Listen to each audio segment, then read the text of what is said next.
Students good afternoon बेटा। देखिए last class में हमने क्वथनांक में उन्नयन और हिमांक में अवनमन ये 2 पॉइंट डिस्कस किए थे ना, elevation in boiling point and depression in freezing point. ये 2 टॉपिक्स थे जो हमने डिस्कस कर लिए थे। दोनों के दोनों काफ़ी हद तक सेम थे, लेकिन क्वथनांक में टेम्परेचर इंक्रीज होता है इसलिए वो उसमें उन्नयन बताया था, हिमांक में कम करना पड़ता है इसलिए इसमें अवनमन बताया था। बाकी सारी चीज़ें लगभग एक दूसरे से लिंक थी, तो एक टॉपिक अगर अच्छे से पढ़ लोगे तो दूसरा अपने आप समझ में आ जाएगा। ठीक है, अच्छा उसके बाद में अब हम नेक्स्ट हेडिंग डालते हैं बेटा, 4th नंबर की प्रॉपर्टी है ना। ये सारी की सारी प्रॉपर्टी कौन सी चल रही थी? अणुसंख्यक गुणधर्म, जिसमें पहला पॉइंट हमने डिस्कस कर लिया था। वो कौन सा था बेटा? वास्तव में आपेक्षिक अवनमन, यही था ना। दूसरा था क्वथनांक में उन्नयन, तीसरा था हिमांक में अवनमन।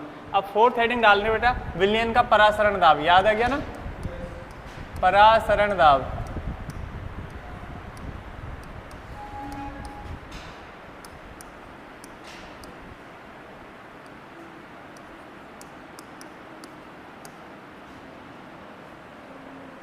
ऑस्मोटिक प्रेशर,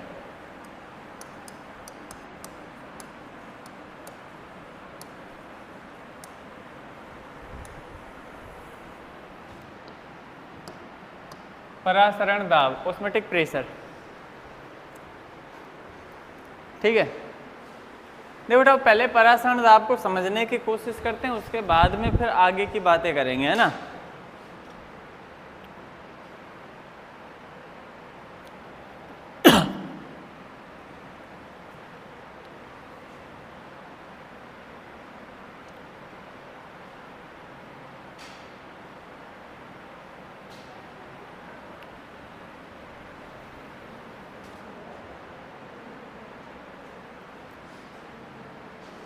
देखिएगा भाई,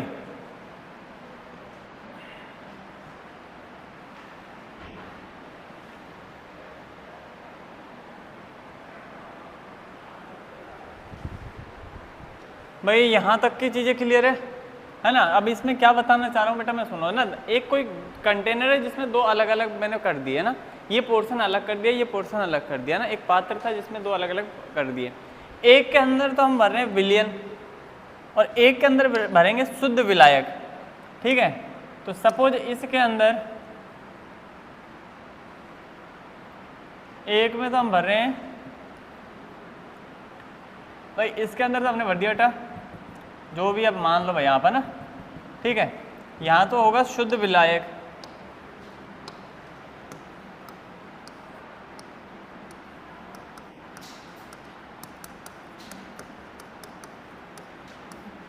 और दूसरी तरफ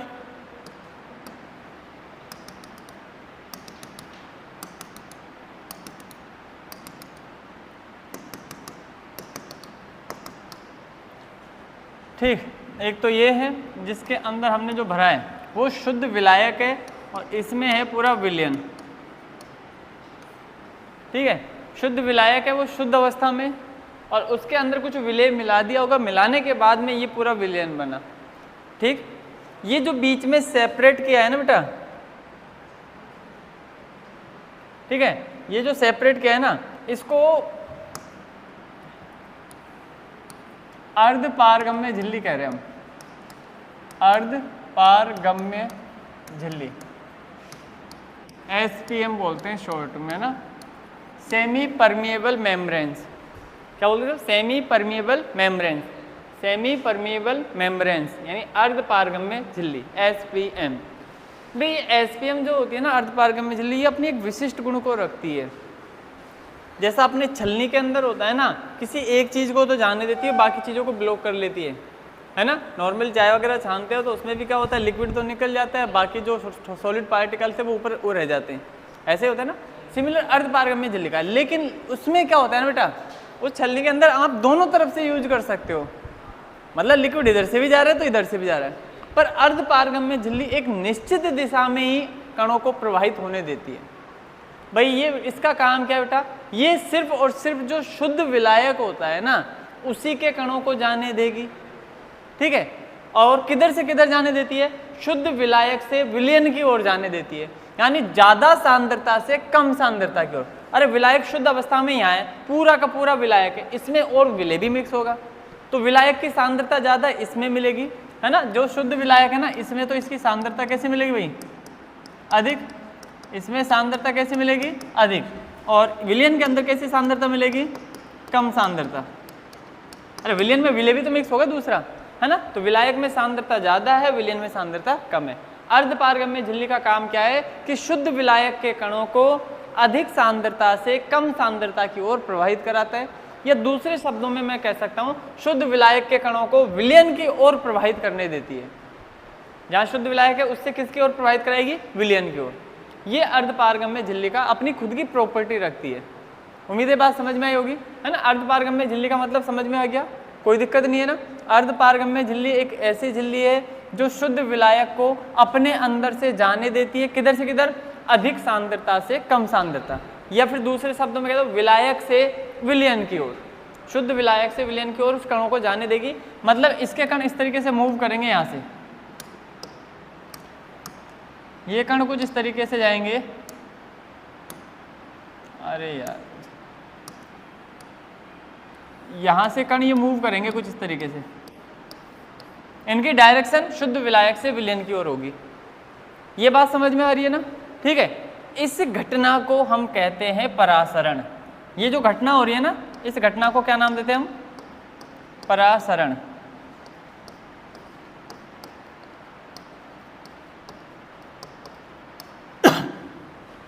परासरण का मतलब समझ में आया। परासरण में क्या होता है कि शुद्ध विलायक के जो कण होते हैं ये विलयन की ओर प्रवाहित होते हैं। किस में से होते हैं, अर्धपारगम्य झिल्ली में से होकर के प्रवाहित होते हैं। इस घटना को ही हम परासरण कहते हैं, ओस्मोसिस। ओस्मोसिस समझ में आ गया ना। प्योर सॉल्वेंट था, इससे सॉल्यूशन की ओर इन पार्टिकल, जो पार्टिकल कण है ना, ये जो भी इनको बोलेंगे पार्टिकल्स है ना, ये क्या होंगे, फ्लो होंगे, मूव करेंगे, किधर से किधर, प्योर सॉल्वेंट से विलयन की ओर, यानी सॉल्यूशन की तरफ। उम्मीद है बात समझ में आ रही होगी। इस घटना को क्या नाम देते हैं, परासरण। अभी तक मैंने परासरण दाब की बात नहीं, केवल और केवल किसकी बात की है, परासरण की, ठीक है।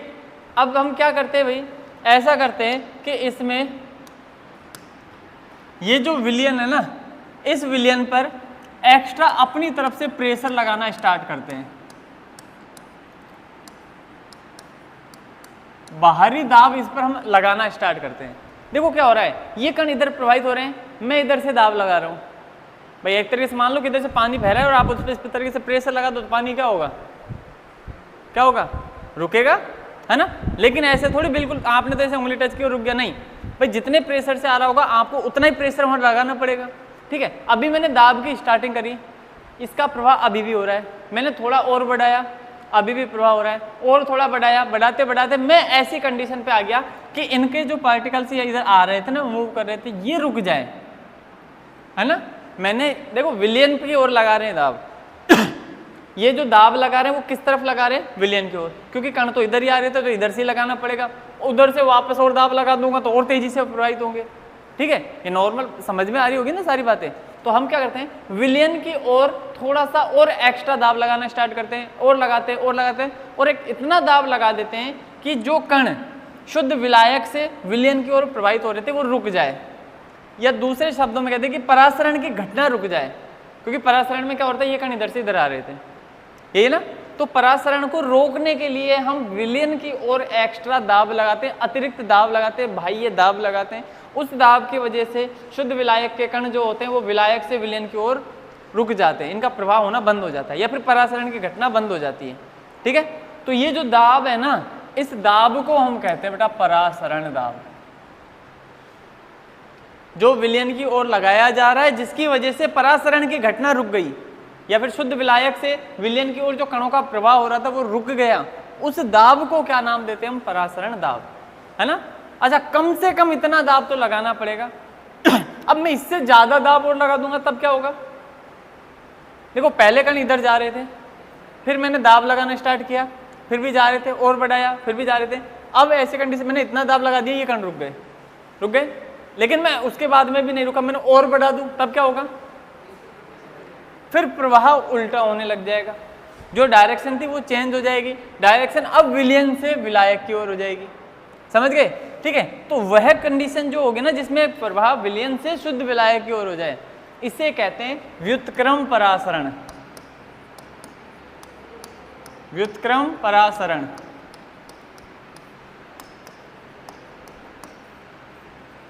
रिवर्स ऑस्मोसिस, ठीक है। और इसको शॉर्ट में कहते हैं बेटा RO। तो ये तो खूब सुना ही होगा आपने, अरे RO तो खूब सुना होगा ना आपने। वो RO का जो पूरे के पूरे मैकेनिज्म है ना, वो इसी पर बेस्ड है भाई। जब स्टार्टिंग हुई थी ना, अब तो हाल फिलहाल में तो क्या है, नए नए लेटेस्ट चीज़ें आने लग गई, उसमें काफ़ी सारी चीज़ें एडजस्ट होने लग गई। लेकिन स्टार्टिंग जब उसका इन्वेंशन हुआ था ना, तो उसका जो पूरा फंडामेंटल था वो इसी पर बेस्ड था।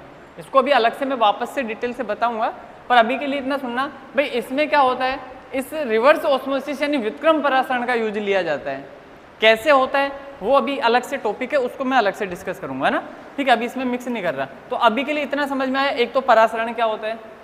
परासरण वह घटना है जिसमें कणों का प्रवाह शुद्ध विलायक से विलयन की ओर होता है, ठीक। दूसरी बात की परासरण दाब क्या होता है, विलयन की ओर लगाया गया वह अतिरिक्त दाब जिससे विलायक के जो कण होते हैं वो शुद्ध विलायक से विलयन की ओर प्रवाहित होते हैं, उनका प्रवाह रुक जाए। या सीधा सीधा बोल दे कि वह अतिरिक्त दाब जिससे परासरण की घटना रुक जाए, उस दाब को क्या नाम देते हैं हम, परासरण दाब। फिर इसके बाद क्या बताया कि अगर इस दाब को मैं भाई जितना दाब लगा दिया इससे ज्यादा दाब लगा दे, कहने का मतलब परासरण दाब से ज्यादा दाब। अरे इस दाब को क्या नाम दे दिया, परासरण दाब। अब परासरण दाब से भी ज्यादा दाब लगाएंगे तो इससे क्या होगा, कणों का प्रवाह विलयन से शुद्ध विलायक की ओर होगा। इस घटना को हम क्या कहते हैं, व्युत्क्रम परासरण कहते हैं। समझ गए होंगे ना, ठीक है। इसको इस तरीके से और समझते हैं, एक डायग्राम और बनाते हैं, देखो ना।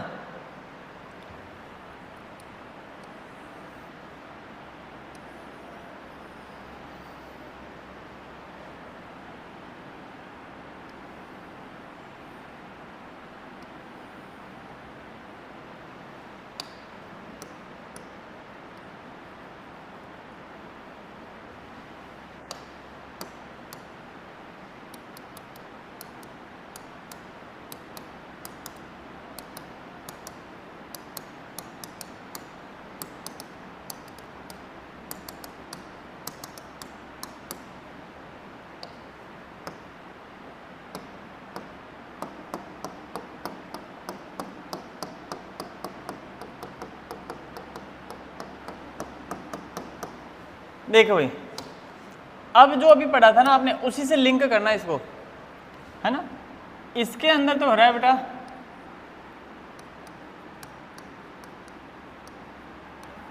विलयन, और ये जो दिखाई दे रही है आपको, ये वो SPM है, अर्ध पारगम्य झिल्ली।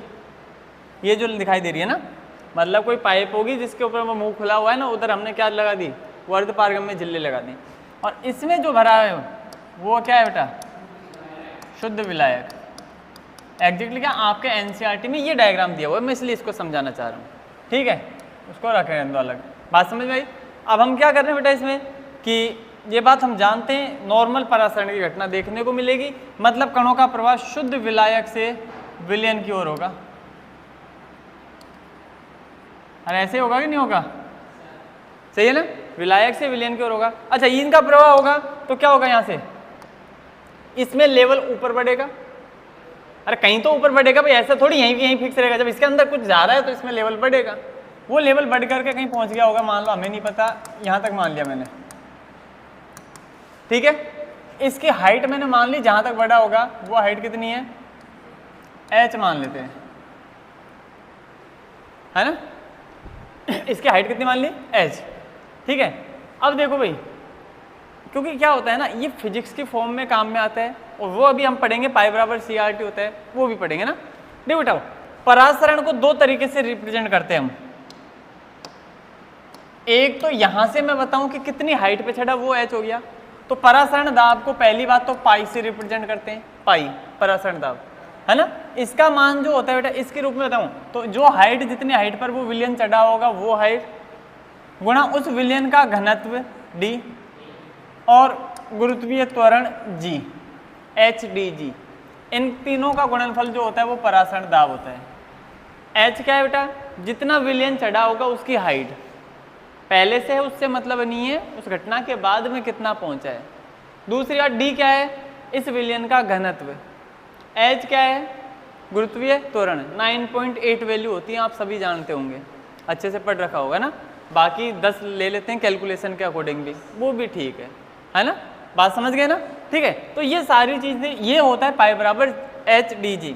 लेकिन हम बात करें ना, एक तो ये फॉर्मूला है ही, एक फॉर्मूला और आता है बेटा इसका, पाई बराबर होता है सी आर टी, जहाँ सी क्या है, जिस विलयन की आप बात करें उसकी सांद्रता, सी तो क्या है बेटा, विलयन की सांद्रता, सी क्या है, विलयन की सांद्रता, सारी बता देते हैं, एच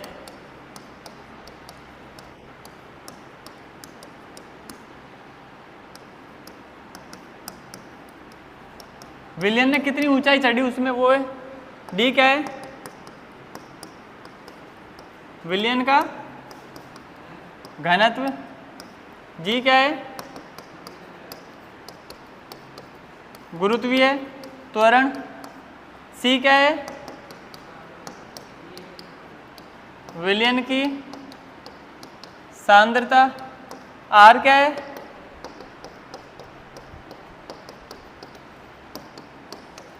गैस स्थिरांक, और टी क्या होता है, ताप। ताप को हमेशा जो लेते हैं वो किस में लेते हैं बेटा, केल्विन में। ताप को किस में कैलकुलेट करते हैं, केल्विन में, और ताप को किस में कैलकुलेट करेंगे भाई, केल्विन में, है ना। नॉर्मली जो गैस का आर का मान लेना होता है ना हमें, वो बेटा 0.0821 ये वैल्यू लेते हैं हम, एटीएम की फॉर्म में आती है ये किस में आती है, एटीएम, है ना। बाकी पूरा लिख देता हूँ इसको, litre inverse ATM mole inverse kelvin inverse, ठीक है, मतलब 0.0821। बाकी एक वैल्यू और चलती है बेटा 8.321, ये सुना होगा आपने ये वैल्यू, है ना।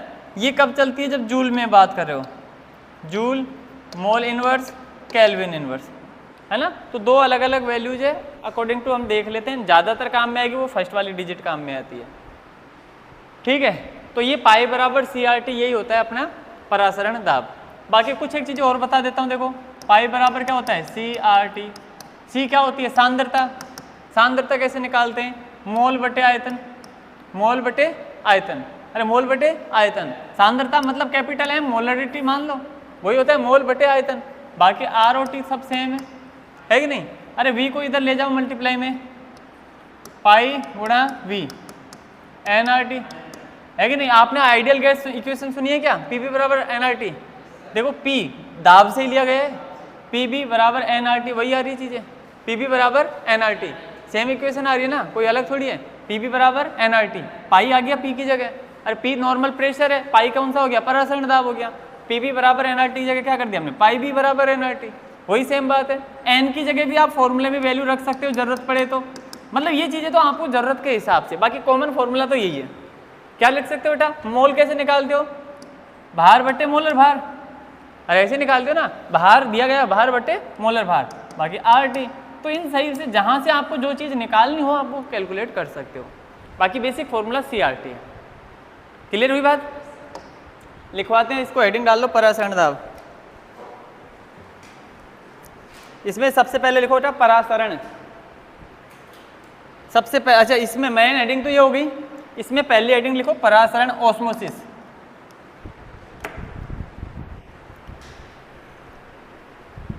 परासरण ऑस्मोसिस पहले हेडिंग डाल ली, लिखिए विलायक के अणुओं का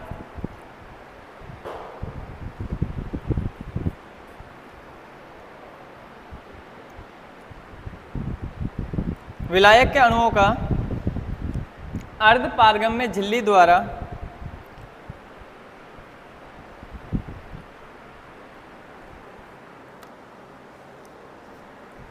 अर्ध पारगम्य झिल्ली द्वारा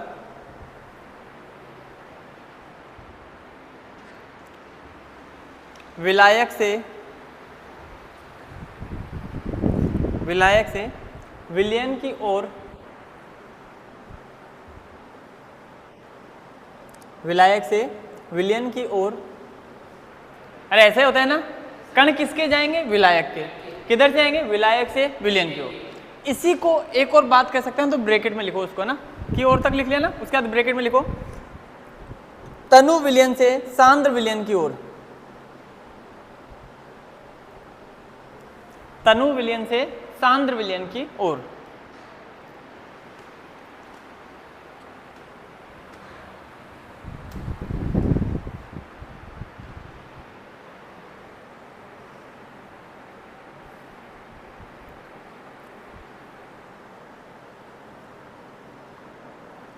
की ओर, ब्रैकेट बंद कर दिया, ठीक है। इसके आगे लिखो परिणामी प्रवाह को, परिणामी प्रवाह को परासरण कहते हैं। मतलब जो भी ये प्रवाह हो रहा है उसको क्या नाम दे देते हैं हम, परासरण। परिणामी प्रवाह को परासरण कहते हैं।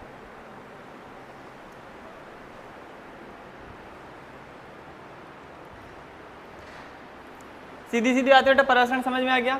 आप अपने शब्दों में लिख देना, कोई जरूरी नहीं है मैंने जो लिखा है एग्जैक्ट लिखो, सीधा सीधा लिख दो कि क्या करना है बेटा, शुद्ध विलायक में से विलयन की ओर विलायक के कण प्रवाहित होंगे, किसमें होकर के, अर्धपारगम्य झिल्ली में। इस घटना को क्या नाम देते हैं, परासरण।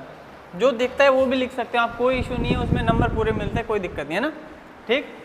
अब लिखो परासरण दाब, मतलब उसी के अंदर टॉपिक वाइज टॉपिक लिख रहे हैं ना, मेन हेडिंग तो ये हो ही गई। जैसे परासरण लिखा वैसे लिख दो परासरण दाब, ब्रैकेट में पाई लिख लेना बेटा। परासरण दाब को पाई से रिप्रेजेंट करते ना, ऑस्मोटिक प्रेशर।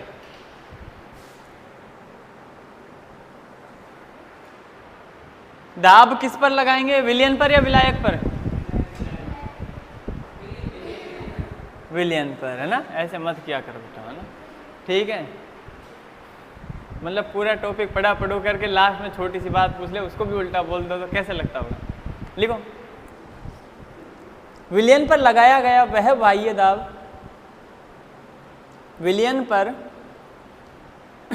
लगाया गया वह बाह्य दाब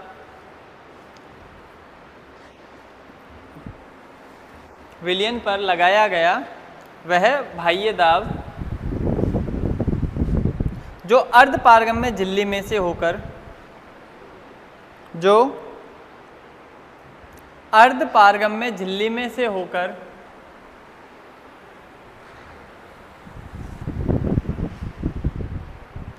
विलायक अणुओं के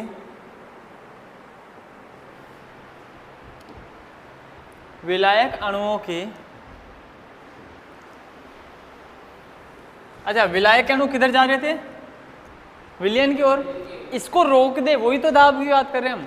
तो विलायक अणुओं के विलयन में गमन को रोक दे, विलायक अणुओं के विलयन में गमन को रोक दे। भाई विलायक के जो अणु थे वो विलयन की तरफ जा रहे थे, इस जाने वाली प्रोसेस को रोक देगा ना, वो दाब ही क्या कहलाता है, परासरण दाब कहलाता है।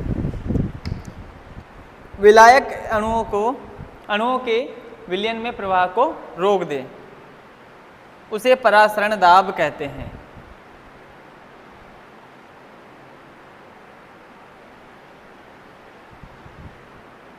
इसे परासरण दाब कहते हैं।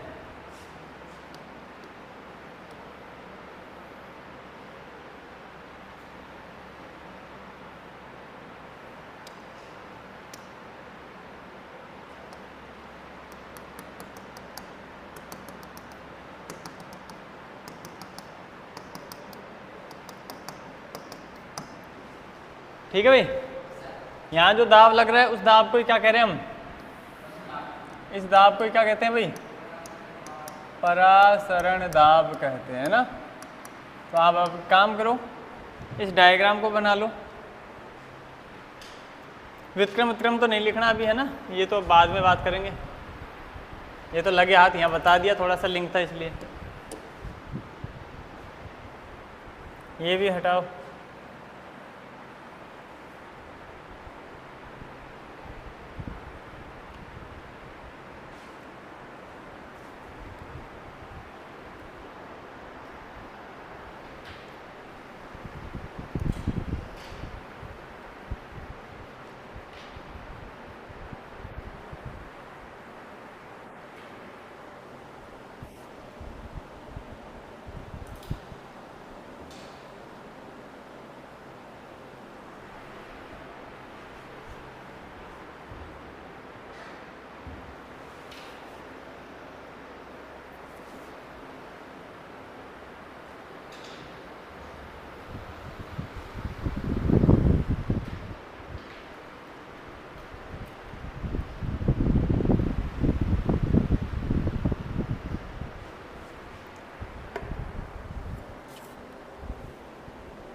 हो गया क्या?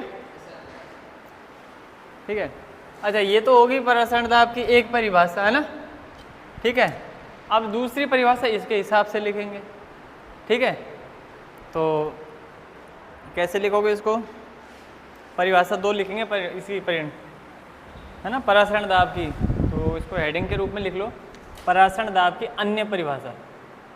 कुछ इस तरीके से लिख लो ना भाई, वो तो है ही, उसमें तो कोई दिक्कत नहीं है। इस रूप में भी परिभाषित करते, दोनों याद रखने ना। परासरण दाब की अन्य परिभाषा लिखिए भाई। इसमें जब विलायक तथा विलयन को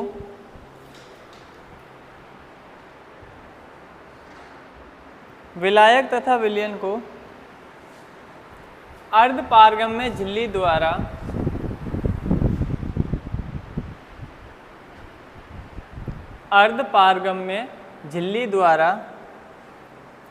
पृथक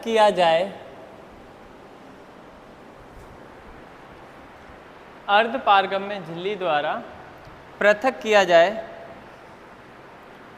तब ऊर्ध्वाधर तल में, ऊर्ध्वाधर यानी ऊपर की ओर, तब ऊर्ध्वाधर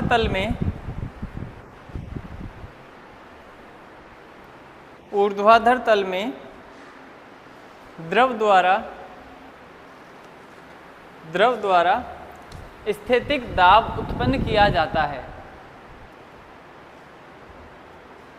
ऊर्ध्वाधर तल में द्रव द्वारा स्थैतिक दाब उत्पन्न किया जाता है। स्थैतिक दाब उत्पन्न किया जाता है, जिसे परासरण दाब कहते हैं।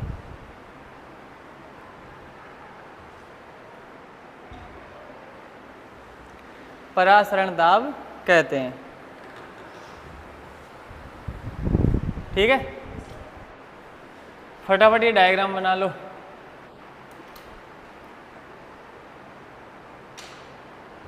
इसमें लीटर इनवर्स नहीं आएगा भैया ना यहाँ।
हो गया?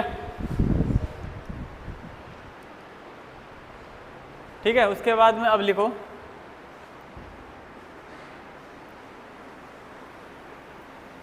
स्थैतिक दाब के रूप में परासरण दाब, मतलब फॉर्मूला लिखूंगा इसी के साथ, है ना।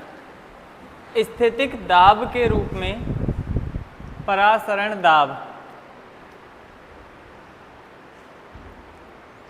स्थैतिक दाब के रूप में परासरण दाब पाई बराबर HdG, पहला वाला फॉर्मूला ना। ये तो स्थैतिक दाब के रूप में आ गया। स्थैतिक दाब के रूप में परासरण दाब पाई बराबर HdG याद रखना है। सीधा सीधा ब्रैकेट में बंद करने का मतलब ही यही होता है बेटा, है ना, कि डायरेक्टली आपको याद रखना है एग्जाम के पर्पज से। स्थैतिक दाब के रूप में परासरण दाब पाई बराबर HdG, लिख लिया। इसमें कौन कौन सी वैल्यू क्या क्या है वो लिखवा देता हूँ, लिखिए। जहाँ h बराबर, हाँ भाई h क्या होगा, इसमें जो तल में वृद्धि हुई है ना, लिखो जहाँ h बराबर क्या है, नली के इकाई अनुप्रस्थ काट में, नली के इकाई अनुप्रस्थ काट में हुई वृद्धि।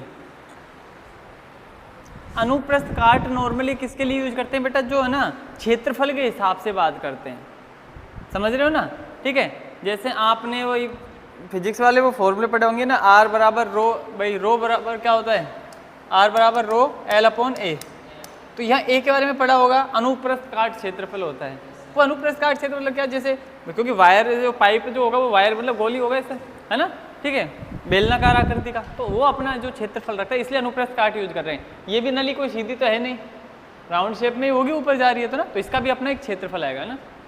हाँ, तो डी लिखो, डी बराबर क्या है, विलयन का घनत्व। डी क्या है भाई, विलयन का घनत्व।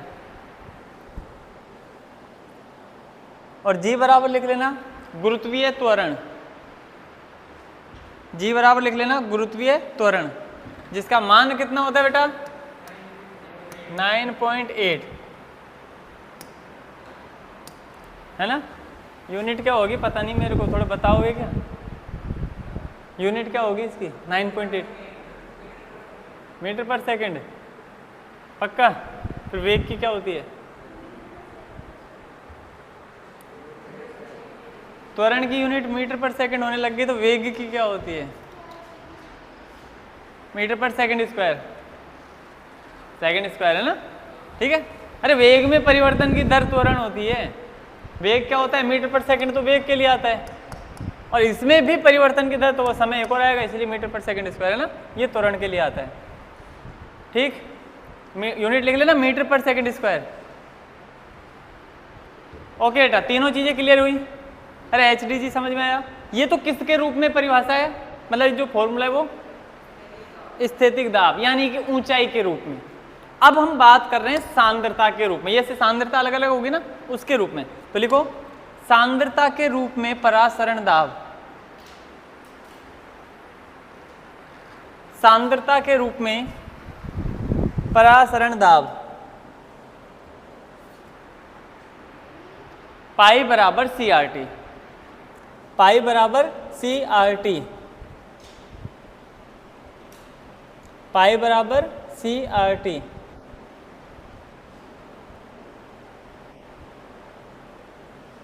लिख दिया क्या, ये तो फॉर्मूला ही है ना। इसके बाद में, अच्छा ये तो लिख ही दिया आपने, मतलब ये वाला फॉर्मूला ना, इसके बाद में इसको भी लिख लो कंप्लीट, कोई जब जो जरूरत पड़े वो देख लेंगे, है ना। मेन तो यही है बेटा, मेन तो यही है, इसके अलावा कोई फॉर्मूला नहीं है, लेकिन वो अपना देख लेना है जरूरत के हिसाब से। C कैसे निकालोगे, मोल बटे आयतन,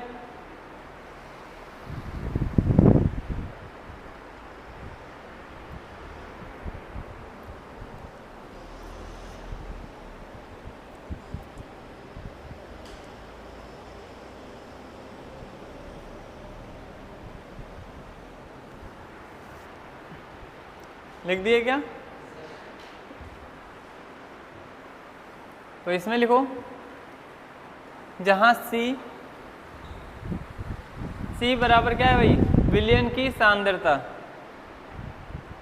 जहां C बराबर क्या है बेटा, विलयन की सांद्रता, कंसेंट्रेशन ऑफ सॉल्यूशन, है ना। लिख दिए क्या, ओके। R क्या है, R लिखो गैस स्थिरांक, R बराबर क्या लिखो बेटा, गैस स्थिरांक, R बराबर क्या है, गैस स्थिरांक। अब इसके मान लिखो, एक मान तो 0.0821 है, जो लीटर ATM, देखो ध्यान से सुनना बेटा, अगर R के मान है, ये R के मान है ना, अगर देखो परासरण दाब ATM में बात कर, भाई दाब की यूनिट क्या होती है, ATM होती है, बार होती है, टोर होती है ना, जूल के फॉर्म में भी लिख सकते हैं इसको ना, अलग अलग यूनिट है, ठीक है, mmHg के रूप में लिख सकते हैं, तो वो तो जो भी है। R की वैल्यू आपको नॉर्मली कुछ नहीं पता तो ये लिखोगे 0.0821, लेकिन जिसमें अलग अलग कहता है है ना, तो उसमें हम उसके हिसाब से लिखनी है। ज़्यादातर केसों में हम ये वैल्यू लिखेंगे जो एटीएम के रूप में है, मतलब परासरण दाब को भी एटीएम के फॉर्म में कैलकुलेट करते हुए चलेंगे। ठीक है, तो आर का मान एक ये भी है, और अगर जूल के रूप में बात करूँ तो एक ये भी मान हो जाता है। और सुनो एक और साथ में बता ही देता हूँ, ये तो है एटीएम में, बार के रूप में क्या है, अब तुम्हें पता है ना, कल ही बताया था शायद, कल या परसों क्लास में, एक एटीएम होता है वायुमंडलीय दाब, और उसको जब बार के रूप में लिखते तो 1.013 बताया था, है कि नहीं, मतलब थोड़ा सा ज़्यादा होता है, अगर बताया हो तो शायद, है ना, नहीं बताया हो तो भी ध्यान रखना ना। एटीएम तो नॉर्मली क्या होता है, वायुमंडलीय दाब, एक वायुमंडलीय दाब होता है ना, लेकिन बार के रूप में बात करूँ तो थोड़ा सा पॉइंटों में ज़्यादा होता है। बाकी लगभग हम ऐसा कह देते हैं एक एटीएम एक बार के बराबर है, एक एटीएम और एक बार क्या है, बराबर है, लेकिन एग्जैक्ट वैल्यू देखो तो बार थोड़ी सी बड़ी है ना। तो वही सेम केस यहाँ आता है कि इसमें थोड़ा सा मान बढ़ के आता है, थोड़ा सा, कितना सा, 0.08, 2 डिजिट तक तो सेम है, ये दो आता है ना, उसकी जगह 3 हो जाता है, इतना सा फर्क है।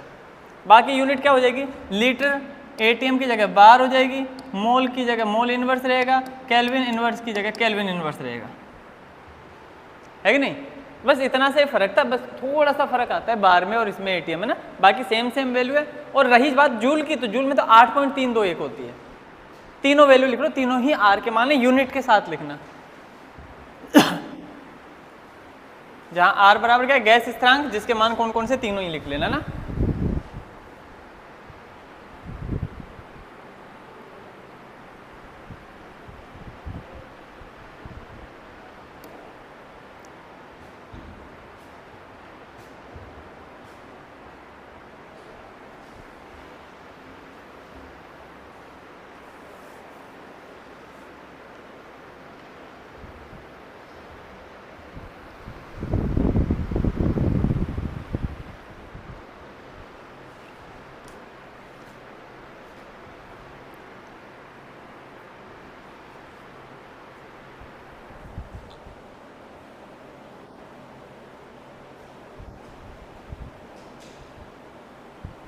लिख दिया क्या, और क्या बच गया, टी, ये भी बच रहा है ना भी, टी क्या है बेटा, तापमान है, जिसका मान केल्विन में निकालते हैं, तो ब्रैकेट में लिख देना केल्विन में, टी बराबर लिख देना ताप, और ब्रैकेट में लिखना केल्विन में। ताप हमेशा किस में लिखना पड़ेगा, केल्विन में, सेल्सियस में दे तो चेंज कर लेना केल्विन में, जानते होंगे करना।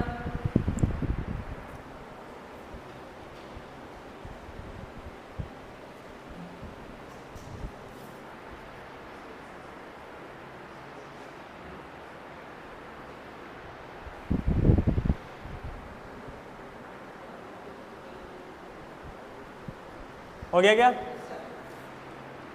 अब देखो भाई, यहाँ तक की सारी रामायण समझ में आ गई आपको, ये सब कुछ दाब हो, देखो परासरण भी घटना पढ़ ली, परासरण दाब भी पढ़ लिया, परासरण दाब को 2 तरीके से देख लिया, समझ गए ना। इसके आगे समझिएगा, देखो परासरण दाब के हिसाब से है ना, परासरण दाब के आधार पर हम विलयन को बांटते 3 भागों में, ठीक है, परासरण दाब के आधार पर विलयन को कितने भागों में बांटते हैं, 3 भागों में। एक होता है समपरासरी, समपरासरी विलयन, एक होता है बेटा अल्पपरासरी, अल्पपरासरी विलयन, और एक होता है अतिपरासरी, अतिपरासरी विलयन, अतिपरासरी विलयन। विलयन 3 प्रकार के होंगे परासरण दाब के आधार पर, समपरासरी, अल्पपरासरी और अतिपरासरी। ये कैसे देखते हैं कि 2 अलग अलग विलयन ले लो, ठीक है, उनकी आपस में तुलना करते हैं हम, इसका परासरण दाब निकालो कितना आ रहा है, मान लिया मैंने इसका परासरण दाब है π1, इसका परासरण दाब निकालो, मान लिया इसका परासरण दाब है π2, ठीक है। तो हम समपरासरी कब बोलेंगे, जब π1 और π2 दोनों क्या हो जाए, बराबर। समपरासरी का मतलब है समान परासरण दाब, 2 कोई भी ऐसे विलयन हो जिनका परासरण दाब समान आता है तो वो क्या कहलाते हैं, समपरासरी विलयन, ठीक है, समान आते तो। अच्छा समान नहीं आते तब क्या होता है कि इनमें से जिसका परासरण दाब कम होगा, भाई 2 अलग अलग निकाल लिए, दोनों में से जिसका परासरण दाब कम होगा, जिसका परासरण दाब कम होगा वो कौन सा होगा, अल्पपरासरी, जिसका परासरण दाब ज्यादा होगा वो अतिपरासरी हो जाएगा। तो उम्मीद है कोई दिक्कत नहीं आनी चाहिए। अल्प परासरी मतलब जिसका परासरण दाब कम हो, अति परासरी मतलब जिसका परासरण दाब ज्यादा हो, और सम परासरी का मतलब दो विलयन जिनके परासरण दाब समान हो। समझ गए? तो तुलनात्मक रूप से पता चलेगा, ऐसे नहीं पता चलेगा। जैसे मान लो एक सॉल्यूशन है ए, एक सॉल्यूशन है बी, एक सॉल्यूशन है सी, ठीक है। मैं कह रहा हूँ इसका परासरण दाब मान लो आपने 20 mm मान लिया, कुछ भी mmHg, 20 मतलब यूनिट के रूप में लो, इसका मान लिया 30, इसका मान लिया 40। मैं तुमसे पूछूं बताओ बी वाला कैसा है, तो तुम्हें क्या पता चल रहा है किससे कंपेयर कर रहे हैं वो नहीं बताऊंगा जब तक नहीं निकाल सकते। मैं कह रहा हूँ बी का आप सी के साथ बताओ कैसा है, तो आप बोलोगे सर बी अब अल्प परासरी हो गया सी के साथ, सही ना। मैं बी और सी की बात कर रहा हूँ तो बी कैसा हो गया अल्प परासरी, और सी क्या हो गया अति परासरी। लेकिन अगर मान लो मैं इसकी बात नहीं कर रहा, इन दोनों की बात कर रहा होता तो आप बोलते सर बी पहले तो अल्प परासरी था सी के साथ, लेकिन अब कौन सा बन गया अति परासरी। मतलब ऐसा फिक्स नहीं, जो अल्प परासरी वो कभी बन ही नहीं सकता, दूसरा हो सकता है। भाई सी ए से तुलना करूंगा तो ए का मान 20 है, इसका मान 30 है, तो ये ज्यादा हुआ तो ये अति परासरी हो गया।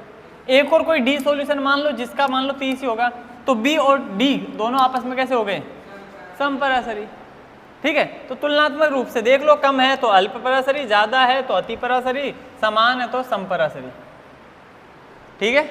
लिखो परासरण दाब के आधार पर परासरण दाब के आधार पर विलयन के प्रकार। परासरण दाब के आधार पर विलयन के प्रकार। पहला लिखो समपरासरी विलयन, नंबर 1 समपरासरी विलयन। तो इसमें लिख दो ऐसे विलयन जिनके परासरण दाब समान हो, ऐसे विलयन जिनके परासरण दाब समान हो।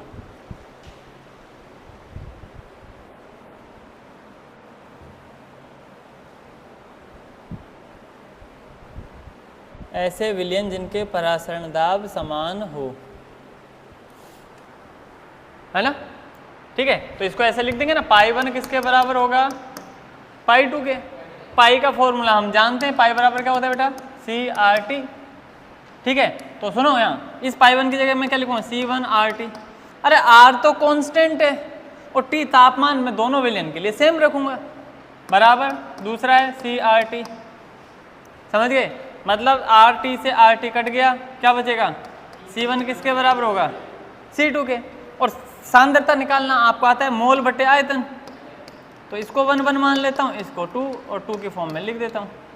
मतलब ये भी हो सकता है, ऐसा भी लिख सकते हो, और ये तो खैर है ही, इसको तो स्टार्टिंग से पता चल रहा है।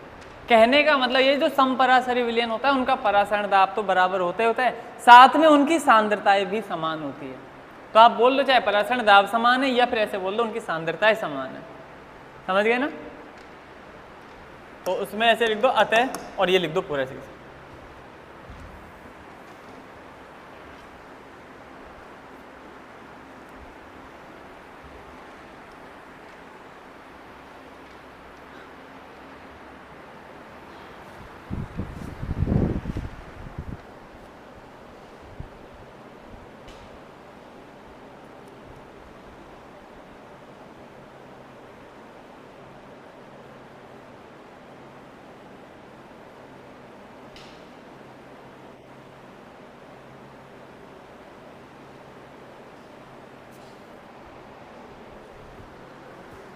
लिख दिया?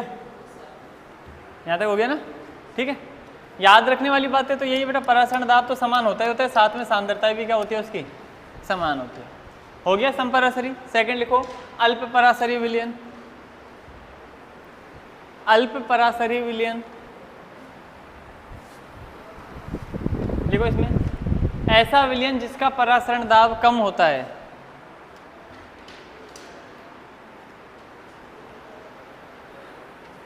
ऐसा विलयन जिसका परासरण दाब कम होता है। बस इतना ही लिखना है, समझ जाओगे आगे से ना। तीसरे नंबर की हेडिंग डाल लो अति परासरी विलयन। अति परासरी विलयन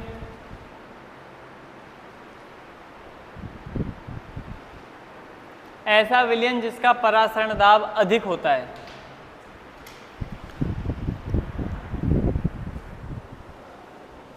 ऐसा विलयन जिसका परासरण दाब अधिक होता है।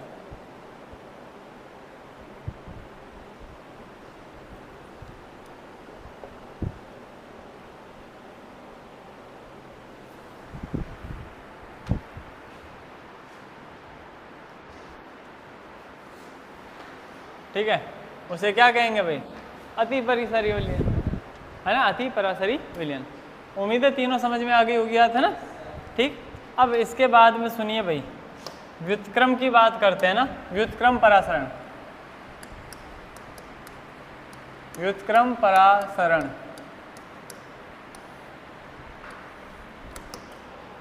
रिवर्स ऑस्मोसिस, है ना?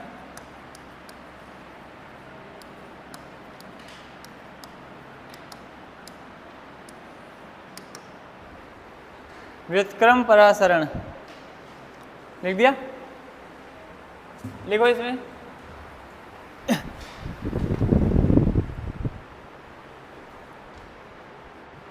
जब विलयन की ओर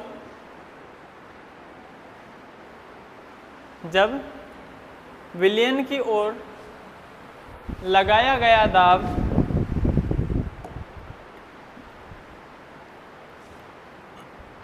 विलयन की ओर लगाया गया दाब परासरण दाब से अधिक हो जाता है। विलयन की ओर लगाया गया दाब परासरण दाब से अधिक हो जाता है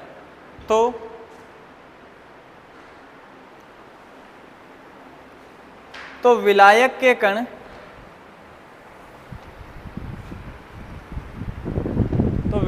कण विलयन से शुद्ध विलायक की ओर प्रवाहित होने लगते हैं। तो विलायक के कण विलयन से शुद्ध विलायक की ओर प्रवाहित होने लगते हैं। विलयन से शुद्ध विलायक की ओर प्रवाहित होने लगते हैं।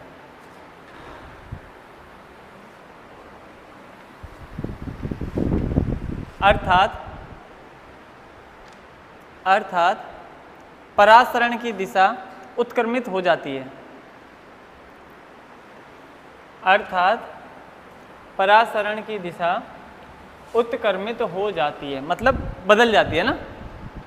परासरण की दिशा उत्क्रमित हो जाती है। इस घटना को ही व्युत्क्रम परासरण कहते हैं।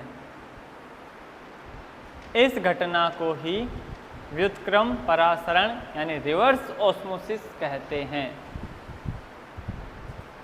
इस घटना को ही व्युत्क्रम परासरण का नाम दिया जाता है। समझ गए? सारा प्रोसेस वही है। विलायक की तरफ, विलयन की तरफ इतना दाब लगा दिया जो परासरण दाब से ज़्यादा था, तो प्रवाह उल्टा हो जाएगा। बस यही घटना क्या कहलाती है? व्युत्क्रम परासरण। और इसका यूज क्या बताते हैं आपको? जल के शुद्धिकरण में, है ना। इसका उपयोग क्या है बेटा व्युत्क्रम परासरण का? जल के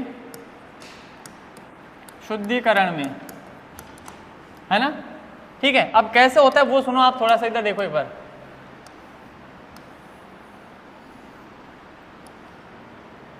भाई देखो, ये वही है आपके पास में एसपीएम, है ना। ठीक है, और इस तरफ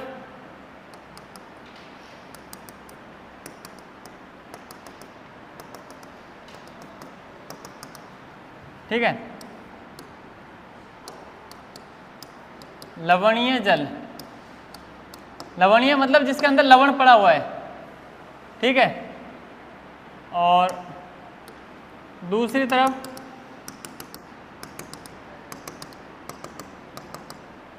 इधर है बेटा शुद्ध जल, ठीक है। ऐसा करते हैं, यहां से दाब लगाया जाएगा, पिस्टन लगा देते हैं ना।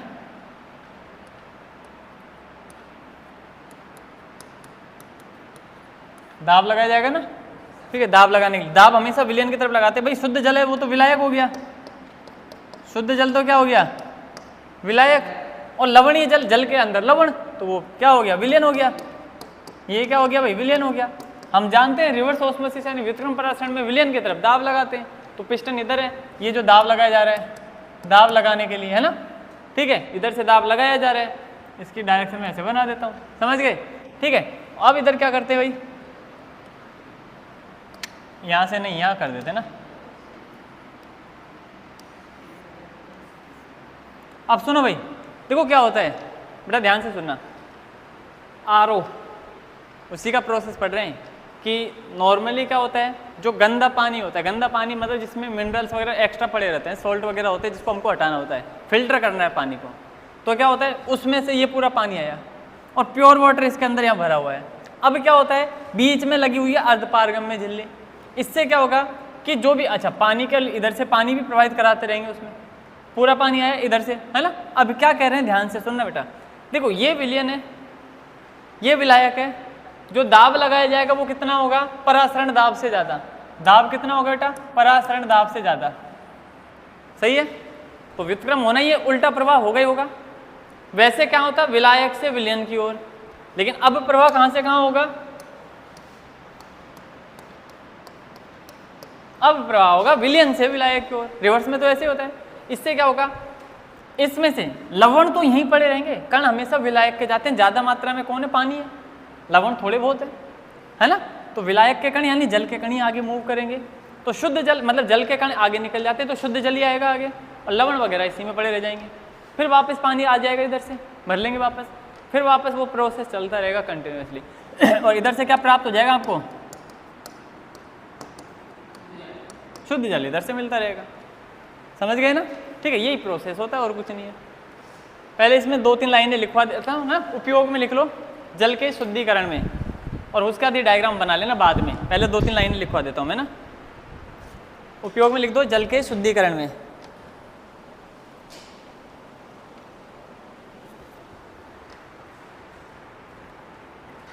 और लिखो उसमें लवणीय जल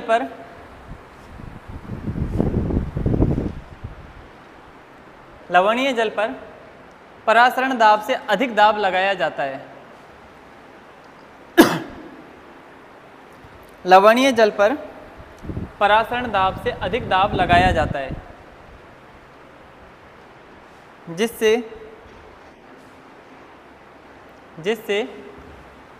विलायक के कणों का प्रवाह,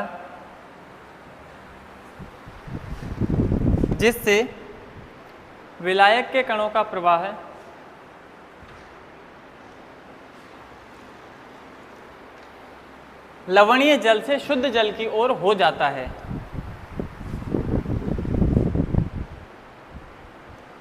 लवणीय जल से शुद्ध जल की ओर हो जाता है,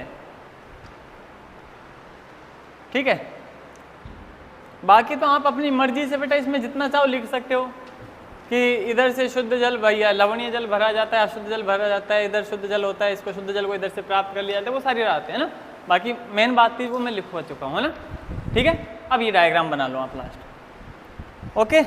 बाकी इसका मुश्किल से 10-15 मिनट का कुछ छोटा सा टॉपिक और बच रहा है, नेक्स्ट क्लास में डिस्कस करेंगे, और उसके बाद में इस चैप्टर के न्यूमेरिकल्स करने हैं हमको, जो काफ़ी ज़्यादा इंपॉर्टेंट है ना, ठीक है। आज की क्लास में इतना ही बेटा, मिलेंगे नेक्स्ट क्लास में, थैंक यू।